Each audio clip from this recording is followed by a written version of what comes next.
Olá, tudo bem? Meu nome é James Ronick Almeida Machado.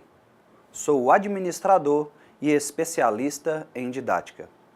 E continuarei trabalhando com vocês nessa disciplina. Transações financeiras. Peço que em nossas aulas estejam munidos de papel e caneta para que, se dúvidas surgirem, vocês possam postar as mesmas em nossos fóruns Tira Dúvidas. Lembrando que cada dúvida deve ser postada no fórum pertinente a cada aula. Vamos lá? Neste módulo, vamos continuar falando sobre as transações financeiras e a sua importância para o profissional operador de caixa. Aqui, você aprenderá como ocorrem as transações e diversos outros conceitos no dia a dia de um operador de caixa. Então, você verá o que o profissional operador de caixa poderá utilizar ou receber para executar essas transações. Terá a oportunidade de conhecer alguns conceitos dessa disciplina tão interessante e poderá aplicá-la nas suas atividades profissionais. Certo? Então vamos lá. Assim, toda empresa que vende diretamente produtos ou serviços ao cliente necessita de um operador de caixa, o profissional responsável pela checagem e cobrança do bem consumido e diversas outras funções. Conheça agora as pessoas envolvidas em uma transação com cheque. Sujeitos da transação. Segundo a autora, quando é realizada uma transação com um título de crédito, caracterizamos dois sujeitos: a pessoa que emite o título de crédito e a pessoa que recebe, física ou jurídica. Veja a diferença. Pessoa física é a pessoa, ou seja, homens e mulheres que possuem o cadastro de pessoa física, o CPF.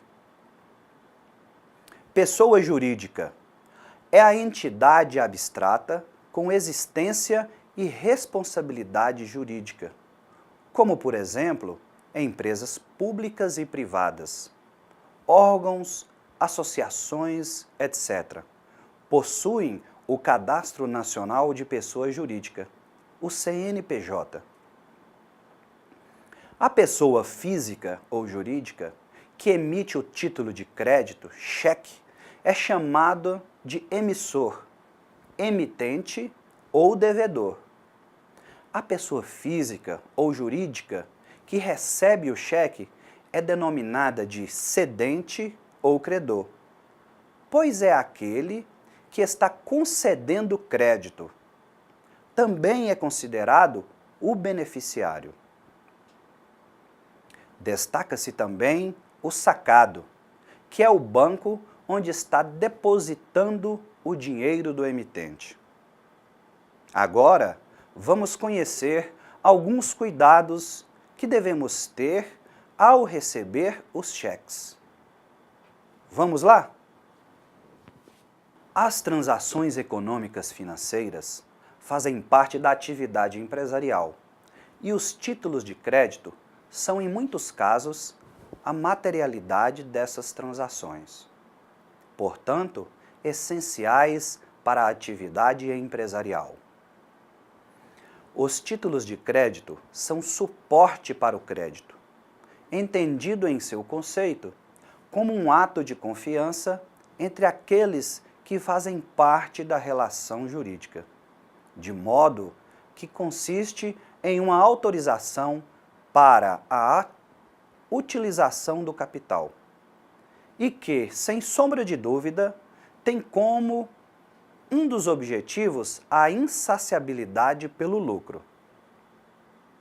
O direito empresarial disciplina a atividade negocial, exercida em um mercado de troca de bens e de serviços, no qual ocorrem as transações financeiras, econômicas que geram um crédito que pode vir a ser representado por meio de um título de crédito como a nota promissória, o cheque, letra de câmbio, warrant, células de crédito.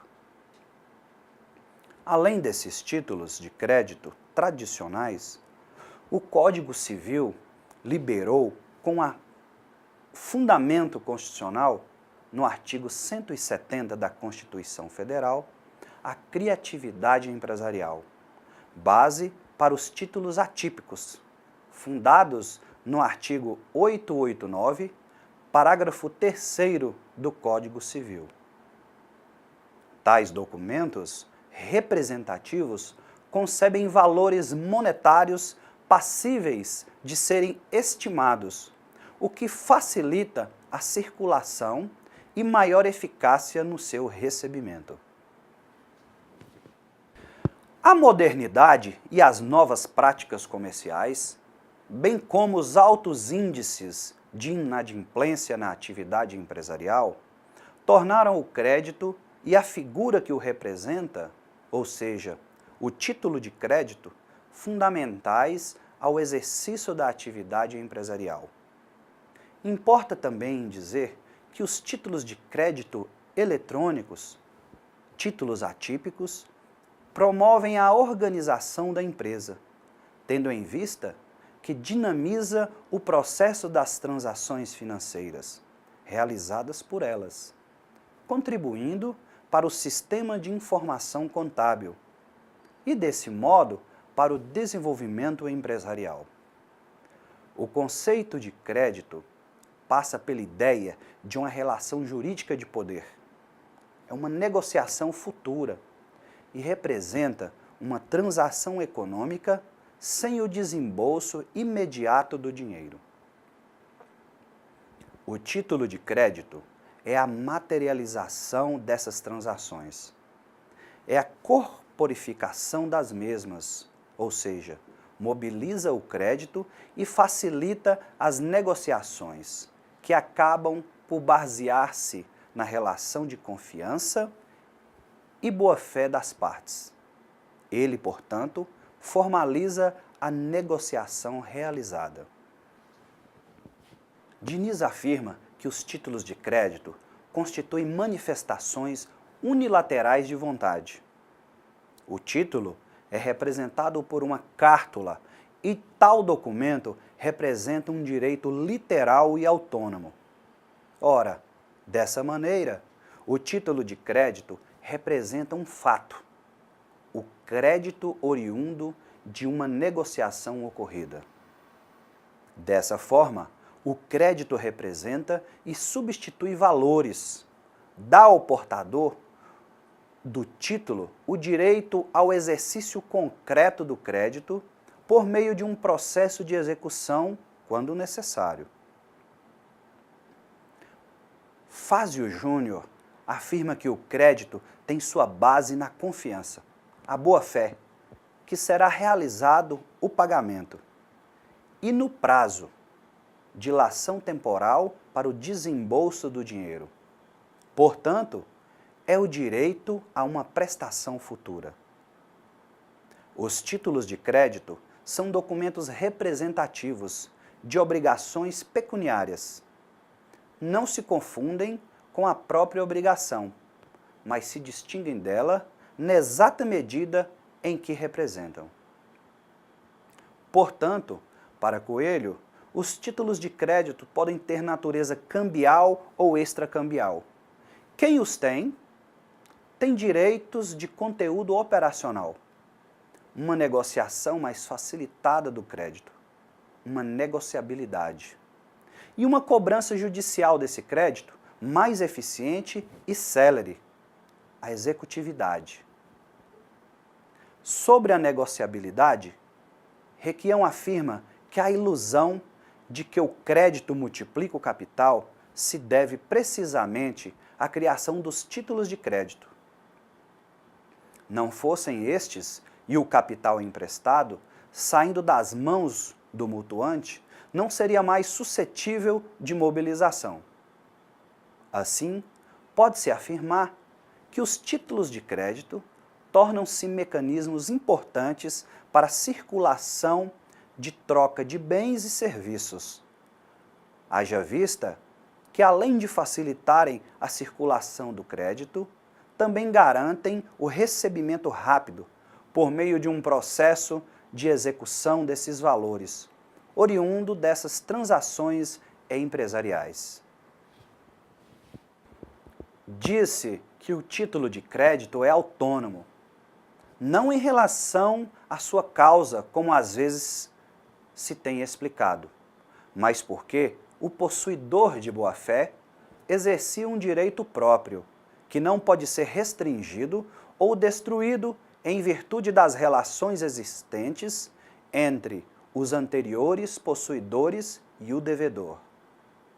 Cada obrigação que deriva do título é autônoma em relação às demais. O título de crédito não pode ser reivindicado do portador que o adquiriu de boa-fé e na conformidade das normas que disciplinam a sua circulação. Assim, a transferência do título de crédito implica a de todos os direitos que lhe são inerentes.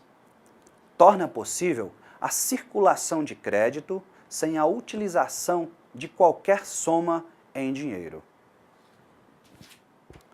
Cuidados para garantir a segurança no recebimento de cheques. Algumas transações devem ser tomadas para garantir a segurança ao receber um cheque. E cada empresa possui as suas normas para o recebimento de cheques. Então, é importante que você conheça as normas da empresa que você irá trabalhar e adaptar-se a elas. Algumas empresas, por exemplo, só recebem cheques previamente cadastrados de seus clientes. É importante realizar pesquisas nos serviços de proteção ao crédito. No caso de cheques, consulte o Serasa. Se tiver dúvidas em relação ao recebimento de um cheque, sempre peça auxílio ou até mesmo autorização do supervisor direto. Solicite os documentos de identificação com foto e analise-os. Ao receber o cheque, realize a conferência, verificando se a assinatura é semelhante à assinatura do documento de identificação e se os valores estão de acordo com os valores apontados pelo sistema e se o valor numérico está de acordo com o valor escrito por extenso. Tome sempre cuidado, redobrando com cheques previamente assinados, cheques de terceiros ou que não estejam em bom estado de conservação, amassados ou amarelados, por exemplo. Não receba cheques rasurados. Não preencha os cheques pelos clientes. No Brasil, segundo a Serasa, a participação do cheque na inadimplência caiu 5,8 pontos percentuais no primeiro semestre deste ano, frente ao mesmo período do ano anterior, de 23,4% para 17,6%. De acordo com a FEComércio, Federação do Comércio de São Paulo, em abril, as dívidas dos paulistanos com cheque pré-datado representaram apenas 6% do total das dívidas.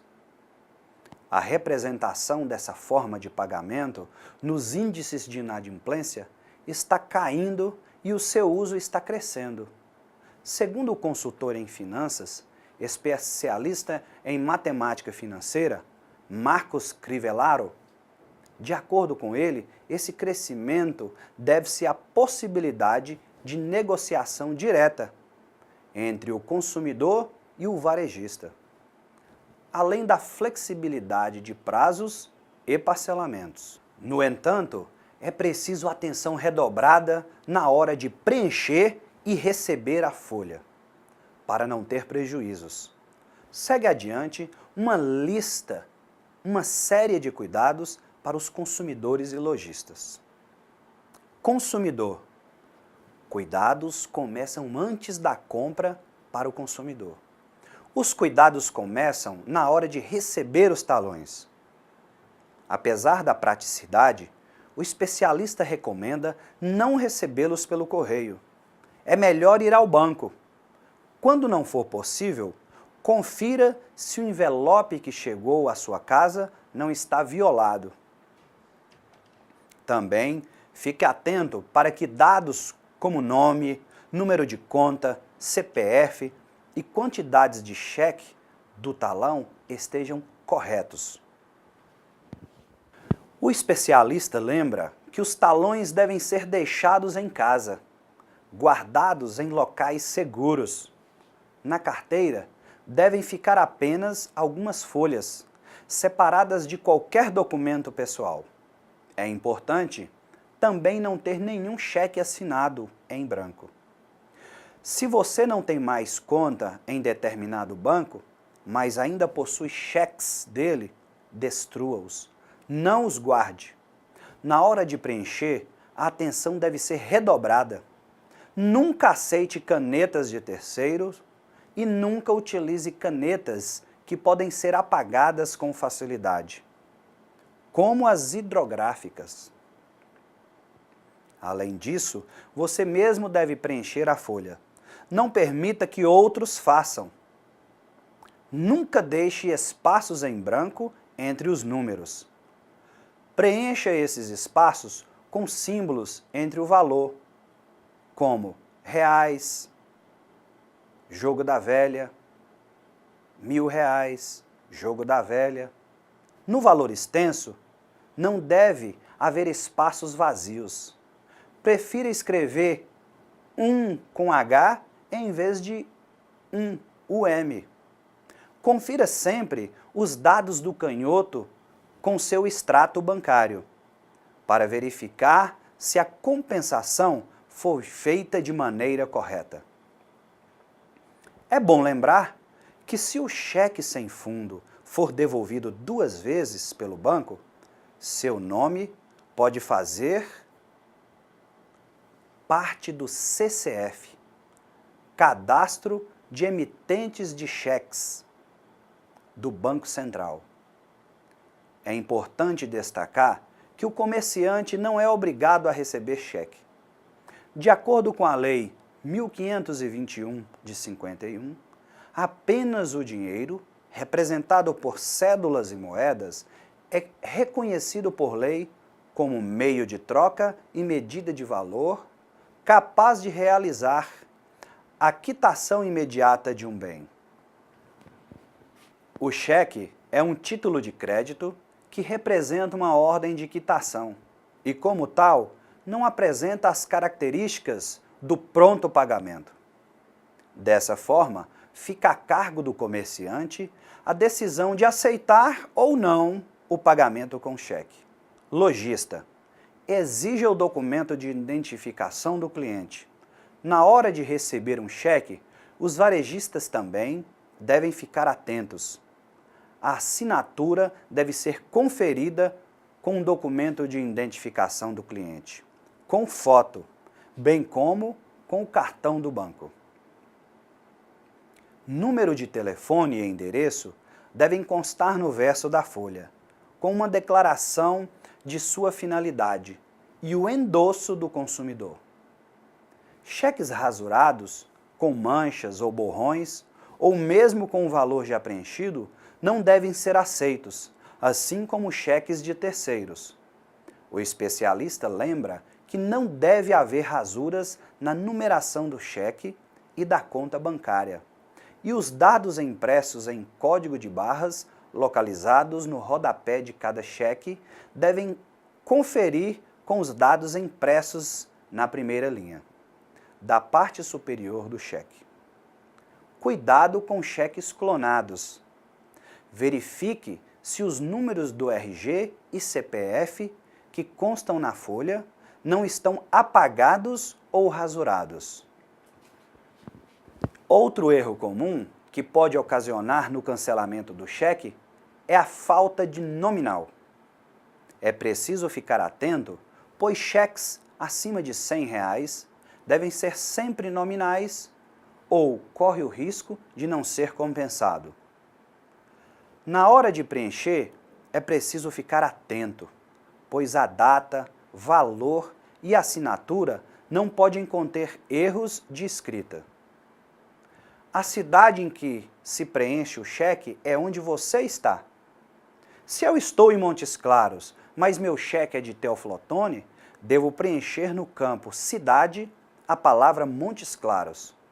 É comum que pessoas que estão até em outro estado preencham a cidade da agência e não onde estão. Isso não pode acontecer. Caso o cheque seja rasurado, nunca jogue fora. É preciso levar até a agência bancária para que seja dado baixa na folha. A falsificação ainda é um grande problema porque as pessoas jogam folhas de cheque no lixo comum. Assim fica fácil falsificar. O cheque sem fundo ainda é o golpe mais aplicado no mercado. O Conselho Monetário Nacional aprovou as normas para a utilização de cheques, que afetarão bancos, clientes e comerciantes. Entre as regras está a obrigatoriedade dos bancos disponibilizarem informações sobre os cheques aos estabelecimentos comerciais, como se um cheque foi cancelado, extraviado ou bloqueado. É estranho pensar que um cheque que tenha rasuras ou danos visíveis possa ser descontado em uma instituição financeira. Porém, é completamente possível que isto seja feito, legalmente falando. Só que quem porta o cheque, ou seja, o beneficiário que o está resgatando, pode ter que explicar quais foram os motivos que levaram ao problema com o cheque, para que não restem dúvidas sobre a autenticidade do mesmo. O que é recomendado é que assim que o dano ocorrer, que o beneficiário registre um boletim de ocorrência onde constam todos os detalhes do dano.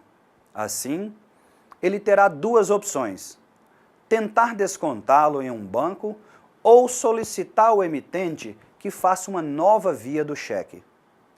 Se o mesmo foi inutilizado, a pessoa que emitiu o cheque saberá que o dinheiro não saiu da conta, mas o beneficiário dependerá muito da boa-fé do emitente para escrever um novo cheque, uma vez que legalmente a parte dele já foi cumprida ao entregar o cheque ao beneficiário. Estes são alguns dos mais comuns sistemas de clonagem, falsificação e adulteração de cheques. Clonagem pura, folhas brancas, usando uma impressora a jato ou laser, raspadinha, caneta que apaga, lavagem, cirurgia de cheque, aproveitamento de espaço, o nome do beneficiário, recorte e máquina de escrever. A clonagem pura, utilizando dados extraídos de um cheque roubado ou simplesmente os dados bancários roubados de alguém, os golpistas podem clonar, fazer cópias de boa qualidade ou às vezes redesenhar talões inteiros de cheques, imprimindo-os com impressora a jato de tinta ou a laser de boa qualidade. Folhas brancas. Os golpistas adquirem folhas originais de cheques em branco, sem os dados da agência, conta, etc. Normalmente roubadas de gráficas, agências ou caixas automáticos. Usando uma impressora a jato ou a laser, completam as folhas com os dados obtidos através de cheques ou documentos roubados, e depois as utilizam em conjunto com documentos falsos ou roubados. raspadinha. Como uma lâmina de barbear, são raspados alguns números de série do cheque roubado e são colocados no lugar outros números, normalmente utilizando os caracteres removíveis adesivos. Continuação de clonagem, falsificação e adulteração de cheques. Caneta que apaga. Na hora de preencher o cheque, o golpista oferece uma caneta hidrográfica do tipo que apaga facilmente com simples borracha. À venda em papelarias, como se fosse lápis. Depois, é só ele apagar e trocar o valor original por um maior, deixando a assinatura. Lavagem. Usando um cotonete e cândida ou outro produto químico, os golpistas apagam o valor escrito no cheque e depois escrevem um novo valor. Procedimento quase impossível hoje, por causa das medidas de segurança no papel do cheque. Cirurgia de cheque. Usando um bisturi, os golpistas retiram uma lâmina do papel do cheque com os números de séries de cheques roubados e depois colam partes de outra folha no cheque do mesmo banco, modificando assim os números de série. Desta maneira, o cheque não será bloqueado automaticamente. Aproveitamento de espaço. O golpista aproveita espaços deixados no preenchimento do cheque para alterar o valor. Assim, um cheque de R$50 pode virar um cheque de R$150 ou de R$500. O nome do beneficiário também pode ser alterado da mesma forma, para aproveitar cheques roubados de malotes. Tem casos nos quais essas alterações são muito grosseiras. Máquina de escrever. Cheques preenchidos com máquina de escrever que utiliza fita plástica são fáceis de adulterar, pois os caracteres e valores podem ser facilmente apagados e substituídos. Recorte. Usando um bisturi ou lâmina de barbear, é recortado o cheque de maneira que possa ser aproveitada a parte onde tem a assinatura e, às vezes, a parte com os números de série. Depois de recortada de uma outra folha, a parte que falta, e assim o golpista terá um cheque assinado em branco. A Serasa foi criada em 1968 por iniciativa da Federação Brasileira de Bancos, FEBRABAN, como ação cooperada entre os bancos para padronizar relatórios e formulários, criando uma ficha cadastral única, permitindo assim rapidez nas decisões bancárias e controle do sistema financeiro. A ficha unificada representou redução de custos administrativos para os bancos associados e, em consequência, para os seus correntistas. O nome da empresa na época da fundação era Serasa, um acrônimo para Serviços de Assessoria S.A., e que posteriormente teve seu significado modificado para Centralização dos Serviços Bancários. Na década de 90, passou a fornecer informações e análise de balanços para todos os segmentos da economia e para empresas de todos os portes. A aplicação resultou em redução dos preços dos serviços, o que permitiu que pequenas e médias empresas tivessem acesso aos dados antes restritos às grandes corporações e aos bancos. Em 2007, o grupo irlandês Experian comprou o controle da Serasa, que passou a chamar-se Serasa Experian. E em 2012, o Experian comprometeu-se a comprar o resto da Experian por 1,5 bilhão de dólares. Hoje, a Serasa facilita 2,5 milhões de transações por dia. O Banco do Brasil faz cerca de 40 milhões de consultas por mês, segundo Hugo Dantas, especialista em automação bancária. Serasa significa centralização de serviços dos bancos. E não é uma sigla, sendo uma empresa privada brasileira que faz análises e pesquisas de informações econômico-financeiras das pessoas para apoiar decisões de crédito como empréstimos. Também tem o objetivo de centralizar informações e fazer com que seus custos administrativos diminuíssem e diminuir também a margem de erros sobre as informações para emprestar crédito às pessoas. A Serasa fornece à empresa consultas sobre seus clientes diretos e indiretos, verificando os indivíduos que constam em seu banco de dados. Quando uma pessoa deve algum valor para um estabelecimento comercial, a Serasa então inclui a pessoa nessa lista. E é possível então pagar para fazer a consulta nesse banco de dados. A Serasa então divulga os dados aos seus associados, especialmente aos bancos e estabelecimentos comerciais. E caso o nome de um indivíduo seja incluído no banco de dados, apenas o pagamento da dívida, o banco pode solicitar a exclusão do nome desse banco de dados.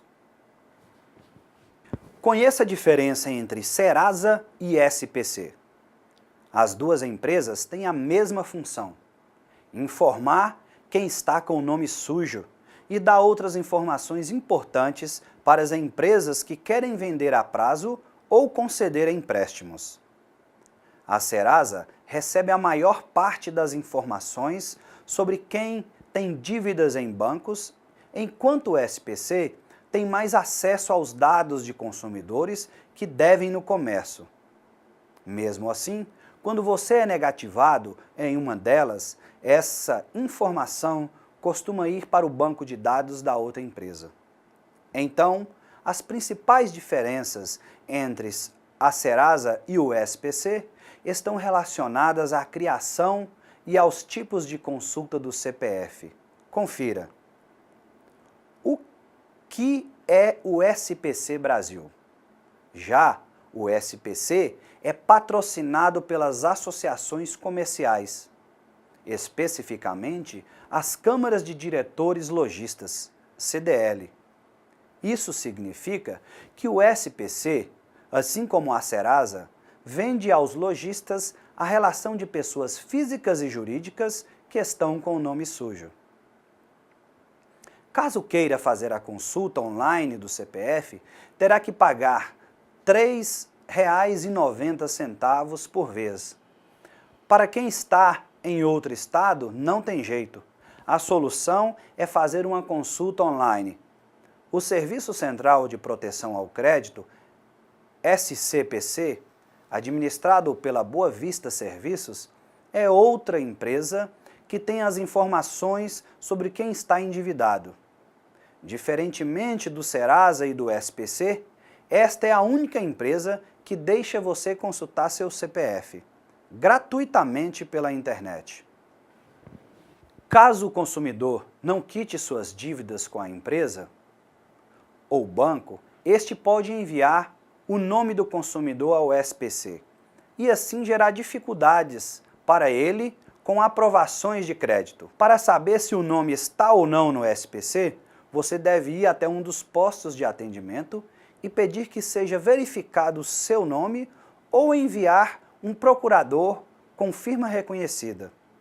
É necessário levar o RG ou carteira profissional e o CPF. Para retirar o nome do SPC, o primeiro passo para o consumidor é tentar negociar um acordo da dívida.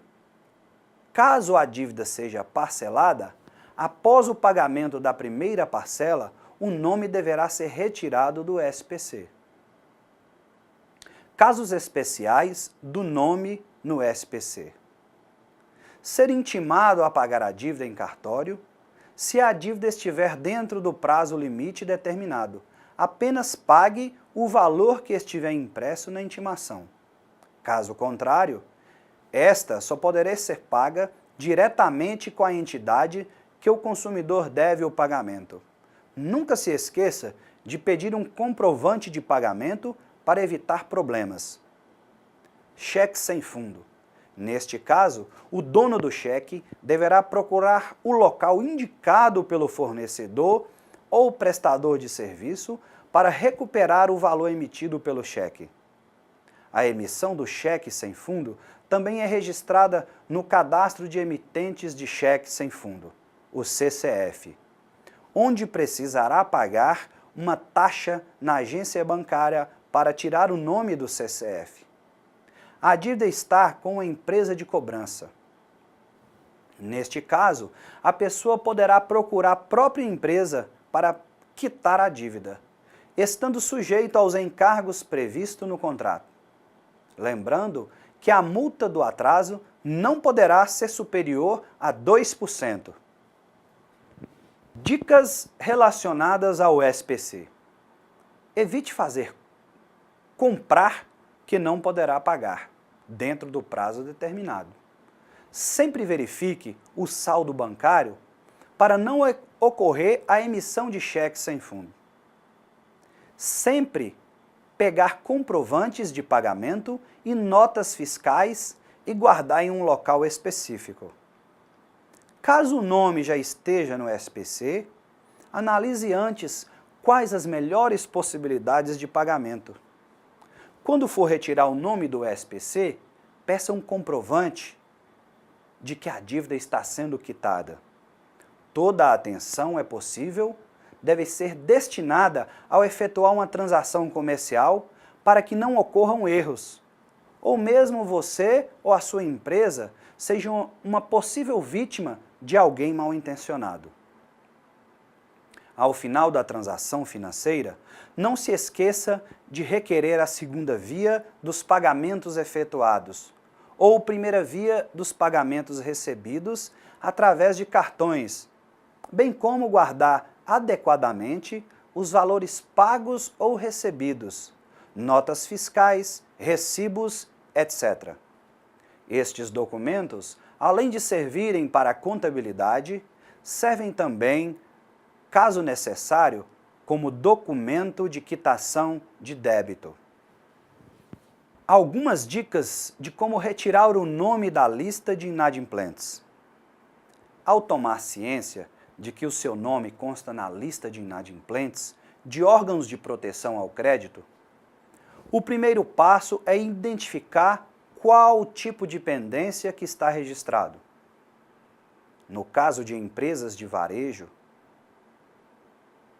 utilidades, bancos e financeiras, deve-se entrar em contato com o credor para negociar a dívida. Caso seja feito um acordo para pagamento da dívida, a empresa que solicitou a inclusão do débito junto aos órgãos de proteção ao crédito deverá solicitar a exclusão da informação de débito. Nos casos de cheques devolvidos, a partir da segunda devolução, é anotado no CCF, Cadastro de Emitentes de Cheques Sem Fundos, do Banco Central do Brasil. Deve-se recuperar o cheque junto ao fornecedor. Com o cheque em mãos, deve-se apresentar o cheque, a comprovação da quitação na agência bancária vinculada ao cheque e solicitar a exclusão do cadastro do CCF. No caso de títulos de protesto, originados de nota promissória, duplicata, letra de câmbio ou cheque sem fundo, deve-se procurar o cartório no qual foi lavrado o débito. Deve-se solicitar uma certidão a fim de obter informações de identificação, nome, telefone, endereço, da pessoa que protestou. Então, entre em contato e quite o débito. Resgate o título, documento que gerou o protesto. E também deve ser solicitada uma carta de anuência ou recibo de pagamento. Apresente esses documentos no cartório onde o título foi apresentado para que a baixa seja efetuada. Cadastro e consumidor positivo. O Serviço Central de Proteção ao Crédito, SCPC, oferece pela internet um serviço de autoconsulta de débito. No site Consumidor Positivo, qualquer pessoa pode checar se está com o nome sujo no mercado e qual é o débito que levou seu nome para o cadastro. No portal, as pessoas podem ainda ter os dados dos credores, como telefones, endereços e sites para uma negociação direta da dívida sem intermediários. A consulta pode ser feita a qualquer momento gratuitamente, mesmo que o consumidor não tenha uma carta comunicado de débito. O usuário encontra ainda mais dicas e orientações sobre educação financeira. Para acessar o serviço, é preciso se cadastrar no site, colocando informações pessoais e o número do CPF, além de criar uma senha. Entre outros serviços que podem ser encontrados no portal Consumidor Positivo, você pode registrar por meio do site a perda ou roubo de cheques, para evitar que o nome fique sujo no mercado por uso ilegal de cheques perdidos. Há ainda um link para acesso o Cadastro Positivo, uma lista com os nomes de pessoas e empresas que são boas pagadoras no comércio. A adesão ao cadastro facilita, por exemplo, a solicitação de empréstimos.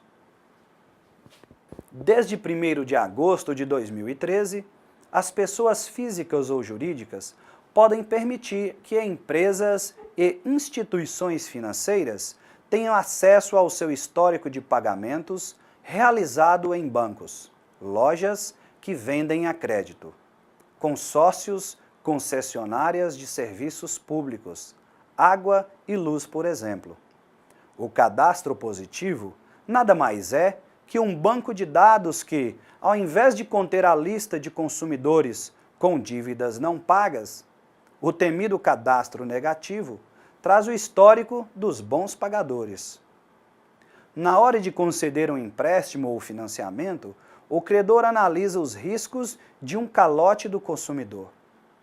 Emprego fixo, carteira assinada, nome fora do cadastro negativo, tudo conta na hora de fechar o negócio. Quanto mais garantias, menor o risco. As instituições financeiras garantem que o cadastro positivo pode reduzir a taxa de juros ao consumidor. Segundo a FEBRABAN, o cadastro possibilitará que bons pagadores não paguem pelo risco representado pelos maus pagadores. Entidades de defesa do consumidor não veem com tanto entusiasmo esse novo cadastro. O PROCON de São Paulo faz uma série de ressalvas para o órgão. Não é possível assegurar que o cadastro positivo trará benefícios aos consumidores, pois a lei aprovada não garante que os juros irão realmente cair, mesmo sendo a principal promessa de seus defensores. E alertou que o consumidor deve ficar atento às regras de funcionamento do cadastro e aos direitos que lhe são assegurados. Deve ler com bastante atenção os contratos, em especial os documentos de autorização para inclusão e compartilhamento de seus dados. Após a abertura do cadastro, a GBD solicitará as informações do histórico de crédito e de pagamentos do cliente nos bancos, comércio e concessionárias. Farão parte do histórico das operações os seguintes dados: a data de concessão, o valor total, o valor das parcelas e os valores pagos do empréstimo ou financiamento concedido. Outros detalhes da compra ou do financiamento, como as especificações do produto adquirido, não podem contar no cadastro. O serviço é gratuito e o cliente pode ter acesso a todas as suas informações do banco de dados. O cancelamento do cadastro pode ser solicitado a qualquer momento pelo consumidor. Obrigado, desejo um ótimo aprendizado a todos.